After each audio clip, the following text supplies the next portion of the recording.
Hello, Chillify channel. I'm ready to bring your stories to life. I pretended to be intellectually challenged. When I was 5, the doctors examined me and declared me developmentally delayed.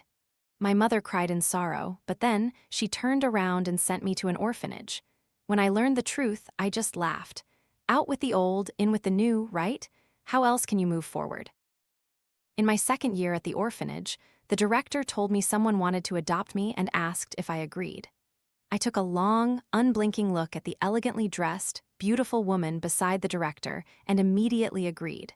The director was utterly astonished. Don't you need to think about it a little more? You don't have to answer right away. No need to think, I agree.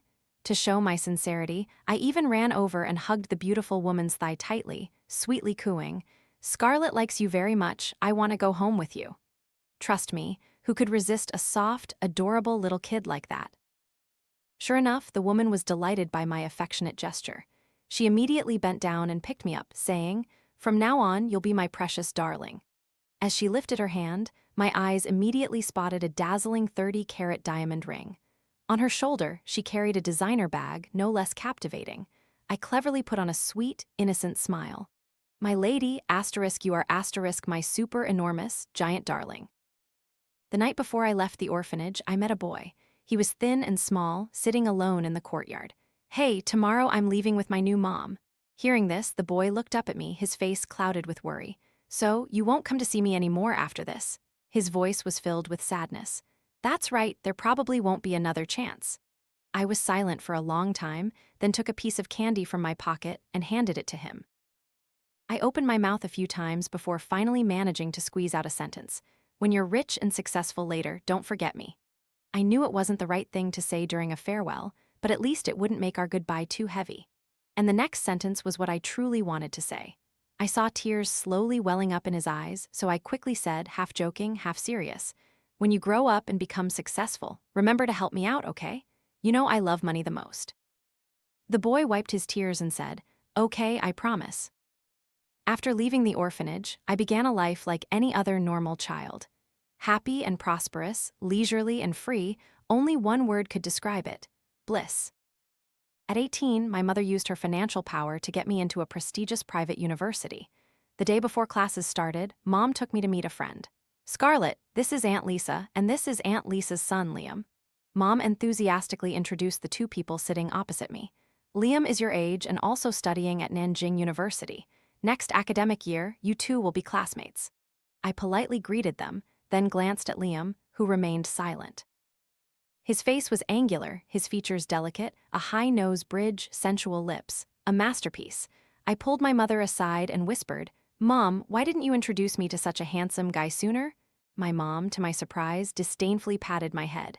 "Don't cause trouble. Liam has been a bit withdrawn since he was young. Don't scare him off." Withdrawn? I was utterly disappointed. Just then, Aunt Lisa poured me a glass of juice and smiled as she handed it to me. After a few moments of hesitation, she spoke. "Scarlett, I wanted to ask you a favor. My son Liam, he's quite introverted and not very good at communicating with others. He might get bullied at school, so I hope you can look out for him and help him when you're studying together." I glanced at Liam, who was elegantly eating, his face calm, without a hint of emotion. "So she wants my help." She's asking the wrong person. I'm no saint. Where would I find such compassion? Just as I was about to politely decline, my mother, sitting next to me, suddenly pinched my thigh. She shot me a warning look, then smiled and said, "Oh, darling, friends helping each other is only natural, isn't it? My precious Scarlett loves helping others the most. Isn't that right, sweetie?" My mom's words made me wince, unable to control my expression, but I caught her warning gaze. All right, whatever you say, Mom. Aunt Lisa, please don't worry, just leave Liam to me. I'll definitely take good care of him." I forced a smile. The caviar in my mouth suddenly lost all its deliciousness. My beautiful university life suddenly burdened. "Annoying Liam, I thought you were a treat, but I didn't expect you to become my burden." Oh, how could I still manage a bright smile? Nanjing University, a top private university in the country, a hub where the nation's best resources and talents gathered. Here, you'd often find child prodigies who entered university at 12 or 13, or ordinary students commuting from their dorms to lectures in a Rolls-Royce Phantom. In short, the rich get richer, and the smart get smarter. A bespectacled professor was passionately lecturing from the podium. So boring, I asked Liam, who was sitting next to me, meticulously listening, "How much money did you pay to get in here?" Fearing he wouldn't understand, I deliberately whispered, "Backdoor money." Liam paused for a moment. "No money," I asked again. "Then what was your exam score? Did you get deferred admission?" Damn it, he tricked me. Unconvinced, I said, "The tuition here is very expensive." Liam stopped writing, turned his head. "I got a full scholarship, plus a living stipend." For some reason, I always felt like he spoke with a subtle, mocking smile hidden on his face. HMPH, so what if he's smart? My mom asked me to take care of him, so from now on, he has to listen to me. "How about this, you accept me as your big sis, and I'll take care of you from now on." I blurted it out just to annoy him. It was very effective. For the next half of the class, Liam didn't speak to me. I thought he was genuinely angry, but to my surprise, when class ended, Liam directly picked up my school bag and walked out. "What are you doing?" I asked. "Helping my big sis carry her bag." I was stunned. He bent down to look at me, his face suddenly magnified before my eyes. "You said it, you have to keep your word, got it?" Liam carried a pleasant scent that momentarily distracted me. I clumsily nodded. I had to admit, this Liam guy made a perfect little brother. It just felt like something wasn't quite right. In fact, throughout the 3 months Liam acted as my aide, I always felt something was off, so I finally decided to speak up. "Hey Liam, I don't need you to be my little brother anymore. Don't follow me around, okay?" He raised an eyebrow. "Why, did I do something wrong?" "No, you did too well." For the past 3 months, Liam had been my shadow, only disappearing when I slept or used the restroom. He took care of absolutely everything related to my food and daily life, never missing a thing. He had excellent potential as a little brother, and I was very satisfied. There was just one tiny problem. He slightly hindered my love life. Since the beginning of the semester, my best friend had already gone through 7 or 8 boyfriends, while I hadn't even talked to a single guy. Because every time a boy tried to flirt with me, Liam would stand behind me like a giant, glowing light bulb. He didn't even need to say anything. Just his presence was enough to send all the other boys retreating. There was another thing, though I didn't want to admit it, I had to say that Liam's face was too striking. Whenever he appeared, he became the center of everyone's attention, making me, standing next to him, fade into the background. Moreover, because I was often with Liam, I somehow received countless envious glances from other girls. So, I was thinking about how to talk to him. "It's not that you did anything wrong, it's just..." Liam let out a sigh of relief. "That's good, then." He suddenly asked me, "Are you hungry? Try this." He offered me a dessert. I looked down, it was a limited edition item from a popular store. "This is so hard to buy, how did you get it?" Liam didn't answer but asked, "Is it good?" I nodded. It truly lived up to its online hype, absolutely delicious. I suddenly remembered there was something I wanted to say earlier. What was it? I couldn't recall. Oh well, I should just focus on these yummy treats. Liam wiped some cream from my lip, watching me sitting next to him, smiling innocently. Today, I saw Liam walk into class with an unhappy expression. I asked him what was wrong. He said, "I went to buy you a peach-flavored bubble tea earlier at the bubble tea shop. It was the last one, but another classmate insisted I give it to him. I thought, this is my big sis's favorite bubble tea. As her little brother, how can I give it away?" So he just snatched the bubble tea from my hand. It was outrageous. I'm starting to get angry now. What? Someone dared to snatch bubble tea from Liam's hand? Who's that bold? I'll make him apologize on his knees. Liam seemed a bit hesitant, tugging at my sleeve. "Maybe we should just drop it. You're my little brother. Bullying you is no different from bullying me. Come on, lead me to him." I followed Liam to the front of a convenience store. Liam stood in front of me, saying to the person ahead with a rather smug tone, "I've brought my big sis. If you know what's good for you, hurry up and return my big sis's bubble tea." I walked past Liam, just about to speak when a loud shout stunned me. "Just you?" Facing me was a tall, 185 cm, muscular male student, frowning at me. Ethan, the school bully. He was famous throughout Nanjing University for always getting into fights and causing trouble, but no one dared to touch him because his father was the principal. I regretted coming here a little, already trying to figure out how to escape. Liam, this clueless kid, actually dared to provoke this guy. "My big sis told you to get on your knees and apologize." Ethan glared at me. I quickly explained, "I just wanted to say that bubble tea is too expensive." "My big sis told me to come find you to demand justice, so I just wanted to say that next time, you can just take it directly." My big sis also said, damn it, don't say any more. I didn't say that much, I really can't make up anymore. Ethan seemed to lose patience. Do you guys have a problem? If not, get lost. All right, we're leaving right away. Right away. I dragged Liam and ran out of the convenience store as if being chased by ghosts. Behind us, Liam's soft chuckles echoed. I stopped and looked at him, but then I realized the hand I was holding had at some point intertwined with his. My face flushed crimson. I frantically tried to pull our hands apart, but he tightened his grip even more. What are you doing? I asked. Big sis, I'm scared. Liam, with a timid expression, reminded me of the young boy in my memories. Suddenly, a wave of pity washed over me. I gently patted his back, comforting him. Don't be scared. Big sis is here.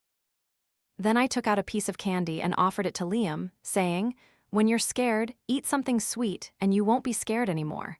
Liam's dark eyes sparkled. He gently hugged me. It's so good to have you here, Scarlett. But I felt sad. That shy boy from back then, without me by his side, would he be all right? Someone once said, if your peach blossoms wither, they must have bloomed brightly somewhere else. Yes, this week was the third time Liam had received a love letter. As usual, he handed it to me to read. You don't like her? I asked. That classmate is quite pretty, isn't she? Liam frowned. Do you want me to like her? What does that have to do with me liking or not liking her? You help me deal with it. His tone was a bit irritated. Me? Liam raised an eyebrow and smiled. Aren't you my big sis? If not you, then who? Are you sure you want me to deal with it? How can I possibly help? I shrugged helplessly, indicating I couldn't do anything. Liam smiled, his captivating eyes looking deep into mine. Can you, for example, pretend to be my girlfriend? End it once and for all. If I help you end it, I'll be toast too. It's like cutting off my own peach blossom luck, isn't it? I asked. Are you sure you want my help? Once and for all, no regrets? Liam looked incredibly serious. How could I regret it? I chuckled. All right, I'll help you this one time. In the hallway, the girl who wrote the love letter to Liam blushed, her head bowed, not daring to meet Liam's eyes. Did you write a love letter to my Liam? I asked. Who are you? The girl asked, full of Jing tea. What does it matter to you that I wrote a love letter to Liam? Who are you to him? When angry, this girl looked exactly like a little chihuahua ready to bite. Liam stood to the side, arms crossed, a look on his face like he was watching a fun play. I cleared my throat and clearly told the girl, Liam doesn't like you, stop bothering him. The girl, both embarrassed and angry, loudly challenged me. Who are you to him? On what grounds do you say Liam doesn't like me? I glared at the girl. Why don't you understand human language? I asked back. Many girls have written love letters to Liam before. You must know that, right? The girl suppressed her anger, hesitatingly nodding. I continued, have you ever thought about why he rejected all of them? After a moment of silence, the girl's expression became a little forced. Do you mean he has a girlfriend? That's right, I quickly confirmed. Then I spoke loudly enough for both ends of the hallway to hear. Liam, he doesn't like women at all. Liam, standing next to me, was clearly stunned. The surrounding temperature seemed to drop. I could guess how terrible his expression must have been at that moment. What? In the girl's eyes, there was a mix of shock, embarrassment, anger, and disbelief. The girl walked up to Liam, cursing harshly. How disgusting, then quickly ran away. I turned back and gently patted Liam's shoulder. Let's go. From now on, I guarantee no other girl will dare to approach you. He laughed loudly, grinding his teeth as he said, Fine, Scarlett. Then you'll definitely have to take responsibility for me for the rest of your life. At the back of the classroom, I was scrolling through videos of handsome guys. Lately, I'd been feeling a bit unfocused. Suddenly, I felt a light tap on my shoulder.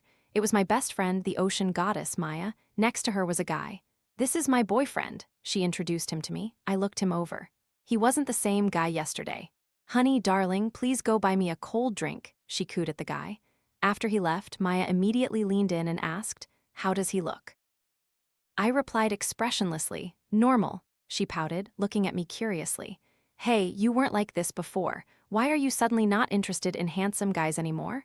Really? Maybe it's because I've been around Liam for so long that my resistance to handsome guys has improved a lot. What did you need me for? Oh, have you seen today's hot news? Maya excitedly showed me her phone. Today's hottest news. The new CEO of Fengsheng Group has returned to the country, preparing to develop his career in his hometown. I thought for a moment. Fengsheng Group? Is that one of the top 10 companies in the world? Yes, exactly. This company. They say the CEO of Fengsheng joined the company's management at 15 and completely took over the group as CEO earlier this year. He's about our age, and rumor has it, he's a handsome guy. I turned my head away, ignoring my obsessed best friend. My best friend seemed unhappy, pouting as she asked, "Scarlett, what's wrong? Do you have something on your mind, or are you in love?"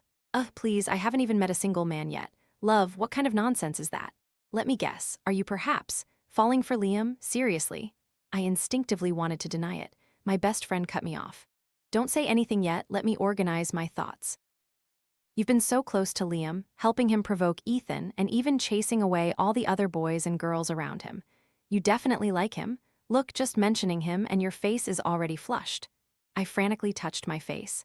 Don't talk nonsense. I helped him because he's a total idiot. I do everything for my own benefit. How could I possibly like him?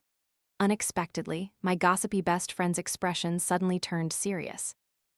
I followed her gaze and realized Liam had been standing behind me all along. His expression was terrifyingly cold. For your own benefit, huh? It wasn't hard to see he was furious. Scarlett, you truly opened my eyes. Before I could explain, Liam turned around with a cold face and walked away. I wanted to stop him but couldn't. What a petty guy. He's angry, so he's angry, I don't care. But why do I feel a little sad? Damn it, what bad luck. He never shows up when he's supposed to, and never shows up when he's late.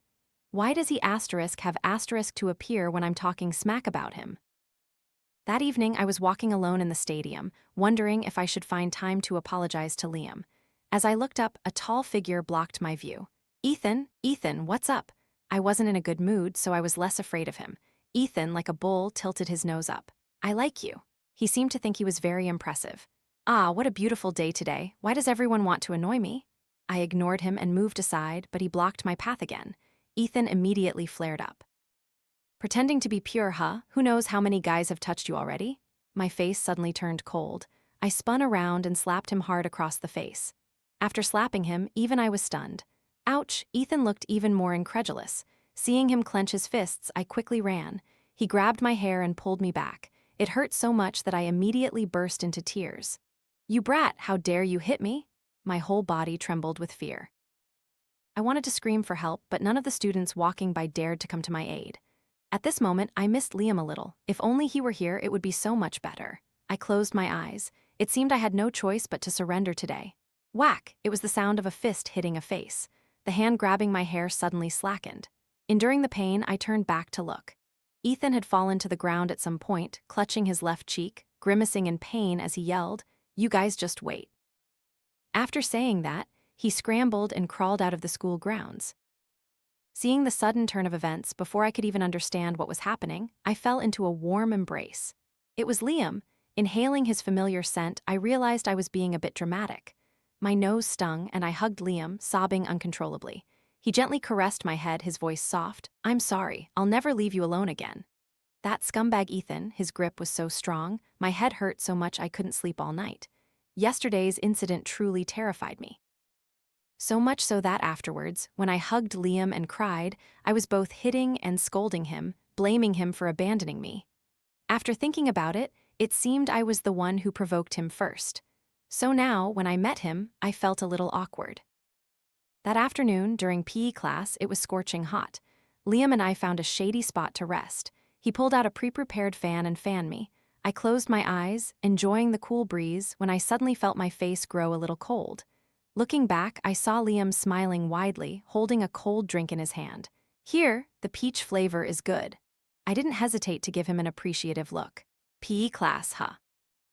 Hearing a sound like a demonic voice, I almost reacted with tension, instinctively turning my head.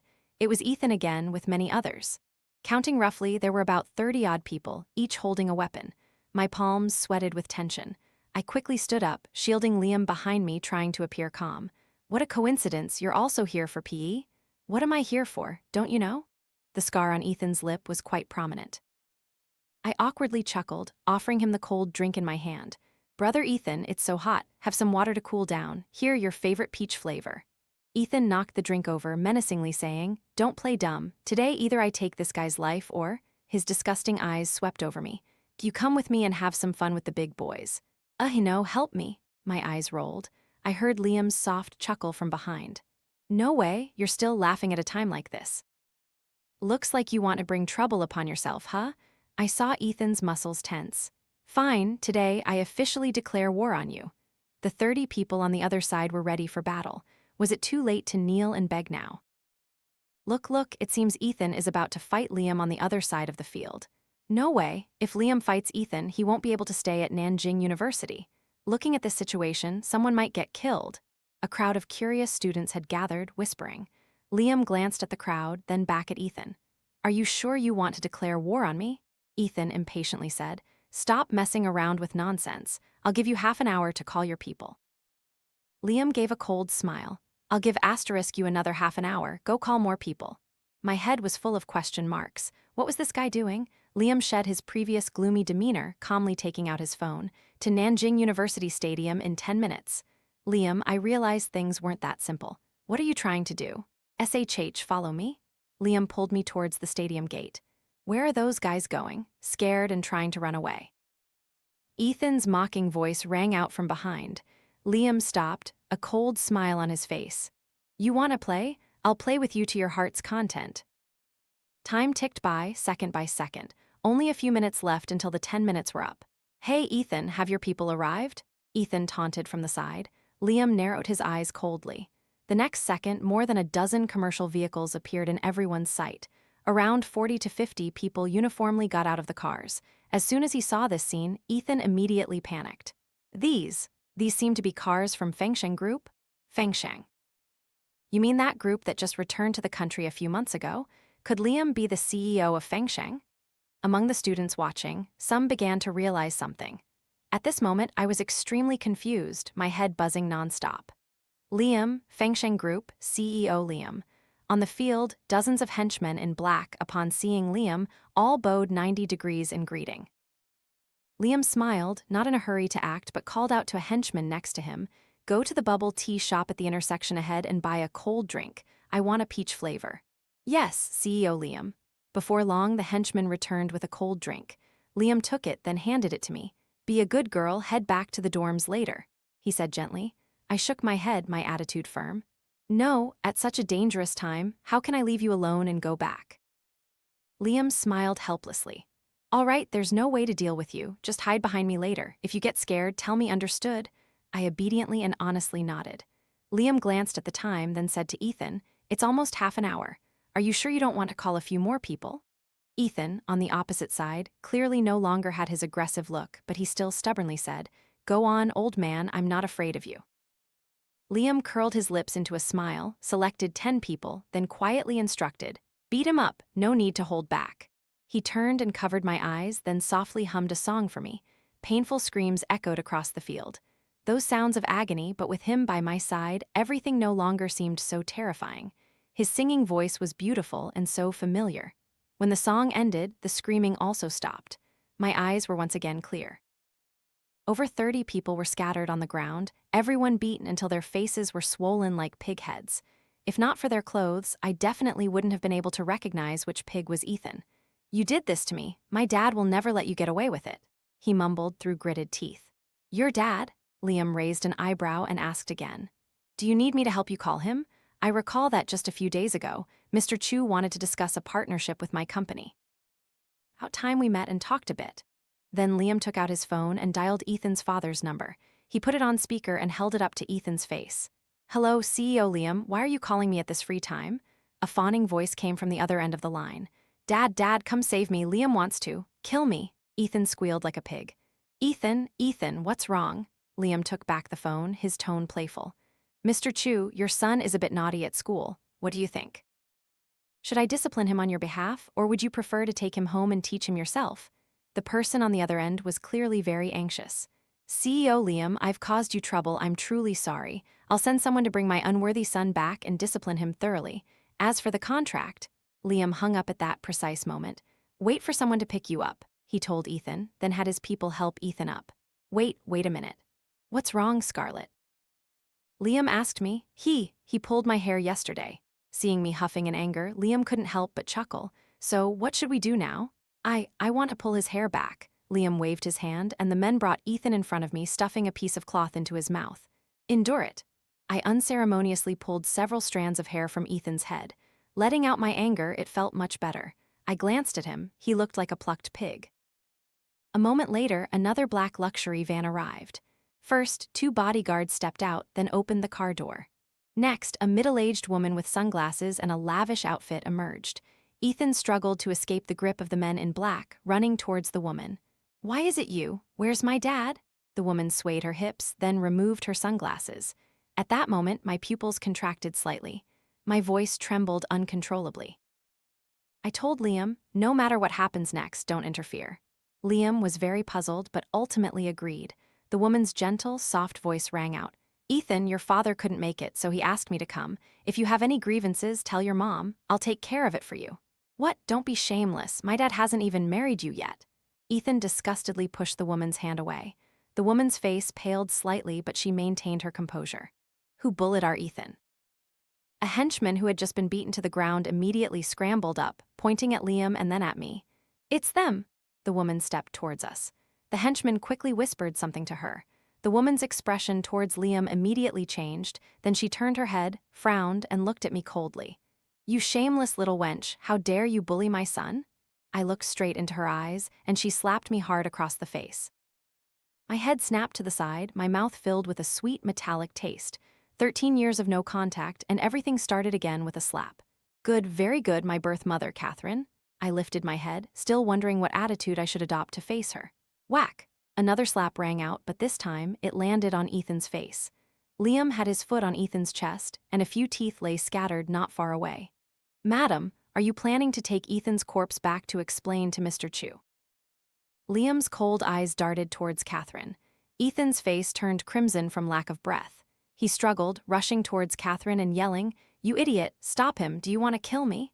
The woman hurriedly ran to Ethan, desperately trying to lift Liam's foot. She helped Ethan up, then patted his back to help him breathe. "Hurry back, it's so shameful." Ethan roared in anger. 2 bodyguards, 1 on each side, helped him into the luxury van. After calming down, I suddenly thought of something. "Wait." I walked to the front and said to Ethan inside, "You still haven't paid me for those 2 peach-flavored bubble teas." Ethan's face turned liver-green. He kicked the bodyguard next to him. "Pay her how much, young master?" the bodyguard meekly asked. "Give it all to her. Give it all to her." Ethan was so angry he almost lunged out of his seat. After the money was paid, Ethan and Catherine slammed the car door shut, then sped away. I counted 5,000 yuan, enough for a year's worth of bubble tea, but after laughing for a moment, my tears couldn't be held back. So she had become someone else's mother. Liam wiped my tears, but he didn't ask anything. The sky had turned a deep blue. A few stars twinkled faintly. After adjusting my mood, we sat next to each other on the field. I still hadn't forgotten that Liam was the CEO of Fengsheng Group. I turned and asked him, "When I said those bad things about you earlier, weren't you angry? And you still helped me?" He shook his head, smiling. "Because you always helped me." Hearing him say that, I actually felt a little embarrassed. When he was my little brother before, I always bullied him. He didn't hold a grudge, he actually thought I was helping him. I really wasn't a good person. I awkwardly scratched my head. "Oh, actually no." Liam's expression was calm, his thoughts seemingly distant. He spoke as if recounting a beautiful fairy tale. "On Children's Day, you helped me find the teacher to get my snacks. When others bullied me, you helped me get angry too. When my knee was injured, you helped me put on medicine. When I was hungry, you helped me find steamed buns. When I was scared, you wiped my tears and even gave me candy. You even told me, when you're rich and successful, don't forget me." "I haven't forgotten, you money lover." Everyone on the field had left. I heard his words perfectly clear. My heart couldn't help but pound with excitement, beating so fast it felt like it would fly out of my chest. "If you helped me because you saw an advantage and wanted to exploit it, then my current worth is enough for you to exploit for a lifetime. Will you be my girlfriend, Scarlet?" The vast, starry sky before us couldn't outshine the sparkling light in his eyes. The boy I had always been drawn to was, it turned out, standing right in front of me. The boy I'd liked since childhood was now confessing to me. I opened my mouth but couldn't say a single word. In the end, I only managed to blurt out, "How many more surprises do you have that I don't know about?" That evening, after returning, we walked hand in hand along the street. The cicadas chirped in our ears, a gentle breeze rustled through our hair, and the streetlights cast our 2 long shadows on the ground. "How did you become the CEO of Fengsheng?" I asked curiously. I thought for a moment, then asked again, "When Mom introduced you to me, did she already know you were the CEO of Fengsheng? Why didn't you say anything? Was it Mom and Aunt Lisa conspiring to hide this from me?" I jumped up in anger. But no matter how much I asked, Liam didn't say a word, though the uncontrollable smile at the corner of his lips betrayed everything. The incident between Liam and Ethan caused a stir throughout the entire school. Because both were influential figures, the school couldn't afford to get involved, so they ultimately chose to turn a blind eye. This, however, worked out perfectly, allowing us to handle things ourselves. When Ethan returned to school again, it was a month later. His head was already thinning, and with the patch of hair I'd pulled out earlier, he looked like a bald, scarred monk. Compared to a month ago, his behavior had improved significantly, and he sincerely apologized to us. Now, he only whistled and spit a little when he talked, the reason being he had lost his front teeth. I guessed his father must have taught him a good lesson after he got home. After all, Liam had made it clear there would be no cooperation with Mr. Chu. That day after class, Liam's car was parked not far from a villa. He and I sat in the car, looking out. A disheveled woman was desperately pleading outside the villa. Compared to a month ago, she looked much older. It made sense, she was probably around 43 this year. From Ethan's mouth, we learned that last time, when Catherine came to pick him up from school, she hadn't handled things well. Mr. Chu was furious. Feng Sheng's refusal to cooperate with him was all blamed on Catherine.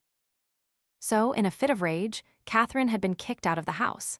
But she wasn't reconciled.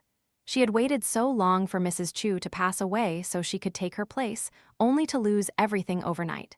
So, she remained clinging to the gates of the Chu family mansion, refusing to leave. I asked, "Do you know why I was sent to the orphanage in the first place?" Liam's hand, which had been gently stroking mine, suddenly tightened, as if to comfort me. Looking at the pathetic figure of the woman in the distance, I suddenly remembered something that had bothered me for a long time. That year, I had a high fever for 5 days. Catherine didn't take me to the hospital. Instead, she found a quack. The quack touched my forehead and then said, "This child is intellectually disabled." At that time, I was just feverish, my mind hazy, so I babbled some nonsense. But Catherine believed him. Outside, the snow was bitterly cold and she threw me out, leaving me to fend for myself. But by some twist of fate, I eventually recovered from the fever. When she saw I hadn't died, she was afraid I would implicate her, so she put me in the orphanage. I paused for a moment, then continued. Actually, I don't resent her. She's also very pathetic, abandoned by my father. I once loved a TV show, and there was a line in it. I must find a man who is above 1 but below 10,000 with peerless martial arts, as talented as a top scholar. Because I felt only such a man could protect me. Now I've found that person. I looked at Liam, who was sitting next to me, wiping my tears. His eyes held a smile. But now you're so poor that all you have is money. You're smart, and you're the CEO of a company, and you can even fight to protect me. Every single one of your qualities is perfect. Outside the car, Catherine's desperate pleas severely annoyed the Chu family. They sent 2 servants to beat her. Catherine fell to the ground, her weak breaths the only sign she was still alive. I sniffled, wiping away my tears, no longer looking. I took out my phone and called. "Hello, Mom? Scarlett, are you crying?" My mother's worried voice came from the other end. "See, this is my real mom. No, I just miss you." My mother's gentle laugh echoed in my ear. "Then come home, honey. Mom will make you a huge pot of braised shrimp." "Mom, I want some too," Liam, on the side, shamelessly shouted. I scolded him. "I haven't even agreed to marry you yet. What are you yelling for?" On the other end of the phone, my mother laughed even louder. "Mom's waiting for you to come home." After hanging up, Liam started the car. A gentle breeze swept through the city. Stars twinkled in the night sky. My loved one was right beside me. The home I wanted to return to was right before my eyes.